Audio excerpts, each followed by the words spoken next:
आप सभी का बहुत बहुत स्वागत है हमारे YouTube चैनल इंडो स्टोरी में। और आज हम बात कर रहे हैं महान गणितज्ञ रामानुजन से जुड़े 6 ऐसे किस्सों की जिन्हें जानकर आपको आश्चर्य होगा। और आगे बढ़ने से पहले अगर आपने हमारे चैनल को अभी तक सब्सक्राइब नहीं किया है तो सब्सक्राइब जरूर करें और बेल आइकन को दबाएं। श्रीनिवास रामानुजन विश्व के महानतम गणितज्ञों में से एक थे। अगर उन्हें गणित का जादूगर कहा जाए तो कोई अतिशयोक्ति नहीं होगी। उनके जीवन की कहानी अपने आप में उतनी ही दिलचस्प है जितना कि उनका आश्चर्यजनक काम था। दोस्तों, उन्हें गणित में कोई विशेष प्रशिक्षण नहीं मिला, फिर भी इन्होंने विश्लेषण और संख्या सिद्धांत के क्षेत्र में गहन योगदान दिया। Number 1, the book that started in all. Srinivasa Ramanujan की गणित में रुचि एक किताब से उजागर हुई। ये किसी प्रसिद्ध गणितज्ञ द्वारा नहीं किया गया था। इस पुस्तक का नाम था a synopsis of elementary results in pure and applied mathematics और इसके ऑनर थे जॉर्ज शुब्रिज कैर। पुस्तक में केवल हजारों प्रमेय शामिल थे, जिनमें से कई बिना प्रमाण के प्रस्तुत किए गए थे। और जब श्रीनिवास ने ये पुस्तक पढ़ी तब उनकी उम्र मात्र 15 वर्ष की थी।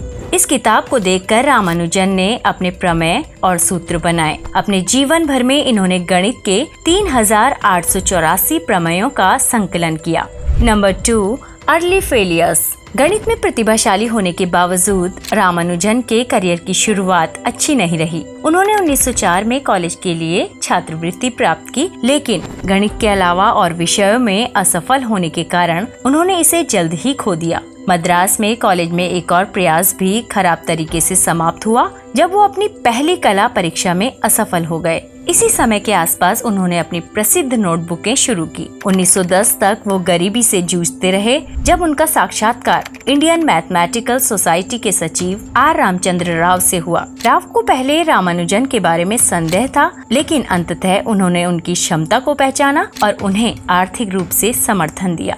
नंबर 3, गो वेस्ट यंग मैन। रामानुजन भारतीय गणितज्ञों के बीच प्रमुखता से उभरे, लेकिन उनके सहयोगियों को लगा कि उन्हें गणितीय अनुसंधान के क्षेत्र में अग्रणी लोगों के संपर्क में आने के लिए पश्चिम जाने की जरूरत है। रामानुजन ने कैम्ब्रिज विश्वविद्यालय के प्रोफेसरों को परिचय पत्र लिखना शुरू किया। उनके पहले 2 पत्रों का कोई जवाब नहीं आया, लेकिन 16 जनवरी 1913 को G.H. हार्डी को उनका तीसरा पत्र मिला। इसमें रामानुजन ने गणित के 9 पृष्ठ शामिल किए थे। इनमें से कुछ परिणाम हार्डी को पहले से ही पता थे, अन्य लोग उसके लिए पूरी तरह से आश्चर्यचकित थे। दोनों के बीच पत्र व्यवहार शुरू हुआ, जिसकी परिणति 1914 में रामानुजन के हार्डी के अधीन अध्ययन के लिए आने के रूप में हुई।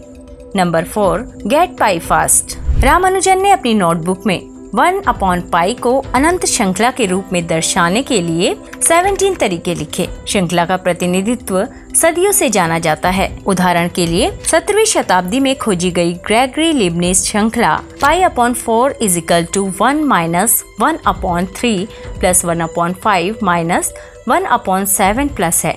हालांकि ये श्रृंखला अत्यंत धीमी गति से अभिसरित होती है। 3.14 पर स्थिर होने के बाद 600 से अधिक पद लगते हैं। शेष संख्या की तो बात ही छोड़ दे। रामानुजन कुछ अधिक विस्तृत चीज लेकर आए जो 1/पाई से भी तेज हो गई। 1/पाई = √8/9801 × 1103 + 659832/24591257 प्लस एंडसन। ये श्रृंखला आपको पहले पद के बाद 3.141592 पर ले आती है और इसके बाद प्रति पद 8 सही अंक जोड़ती है। इस श्रृंखला का उपयोग 1985 में 17 मिलियन से अधिक अंकों तक पाई की गणना करने के लिए किया गया था। हालांकि ये अभी तक सिद्ध नहीं हुआ है। Number 5, taxi cab number. एक प्रसिद्ध किस्से में हार्डी ने रामानुजन से मिलने के लिए एक टैक्सी ली। जब वो वहाँ पहुँचे तो उन्होंने रामानुजन को बताया कि कैब का नंबर 1729 था, जो कि बहुत ही बोरिंग था। रामानुजन ने कहा, नहीं, ये बहुत दिलचस्प संख्या है। ये 2 घनों के योग के रूप में 2 अलग अलग तरीकों से व्यक्त की जाने वाली सबसे छोटी संख्या है, अर्थात 1729 = 1 क्यूब + 12 क्यूब = 9 क्यूब + 10 क्यूब। इस संख्या को हार्डी रामानुजन संख्या कहा जाता है और सबसे छोटी संख्याएं जिन्हें दो घनों के योग के रूप में अलग अलग तरीकों से व्यक्त किया जा सकता है। उन्हें टैक्सीकैब संख्याएं कहा जाता है।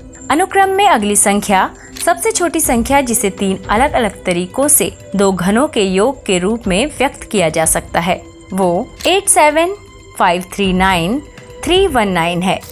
नंबर 6, 100/100।